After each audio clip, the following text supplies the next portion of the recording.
আগের 7 ম্যাচে মাত্র ৭৫ আর আজ উইকেটের এক পাশে দাঁড়িয়ে করলেন ৭৬। একেই বোধহয় বলে শেষ রাতের রাজা। বলছিলাম কিং কোহলির কথা। পুরো মহাযজ্ঞে সবথেকে গুরুত্বপূর্ণ সময়, মন্ত্র পাঠে গড়বড় হলেই সব ধূলিসাৎ, যেন বিধাতার লিখন, ব্যাট হাতে জ্বলবেন। কি দারুণ ব্যাপার! রোমাঞ্চ ছড়াতে আধ্যাত্মিক কিছু ব্যাপার তো থাকবেই, সেটার ভবিষ্যৎবাণী কেউ না কেউ করবেই, যেটা করেছিলেন ক্যাপ্টেন রোহিত শর্মা। এরপর কোহলির একা হাতে উইকেটের এক পাশে জ্বলে ওঠা। ট্রিট দিতে আর দারুণ সব ডিল পেতে অর্ডার প্লিজ। থ্যাংক ইউ পাও পাও। বার্বাডোজের কিংস্টোন ওভালে প্রোটিয়াদের মুখোমুখি হয় ম্যান ইন ব্লুরা। দুর্দান্ত শুরুর পর অল্প রানে 3 উইকেট হারিয়ে এক পর্যায়ে বিপাকে পড়ে টিম ইন্ডিয়া।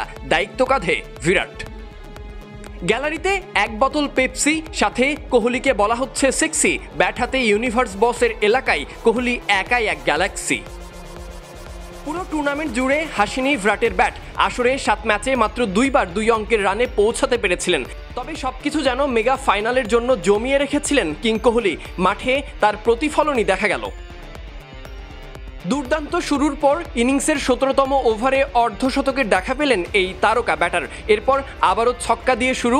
ইনিংসের শুরুটা করেছিলেন অবশ্য 4 দিয়ে।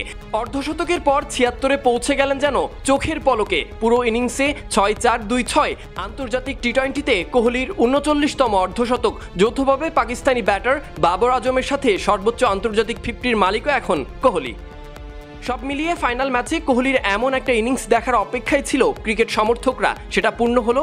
এখন মেতে ওঠার অপেক্ষায় কোহলির ইনিংসটাকে আরও একবার স্মরণীয় করে রাখার কিছুটা প্রচেষ্টাই। Sadiq Ahmed Sunny, BD cric time.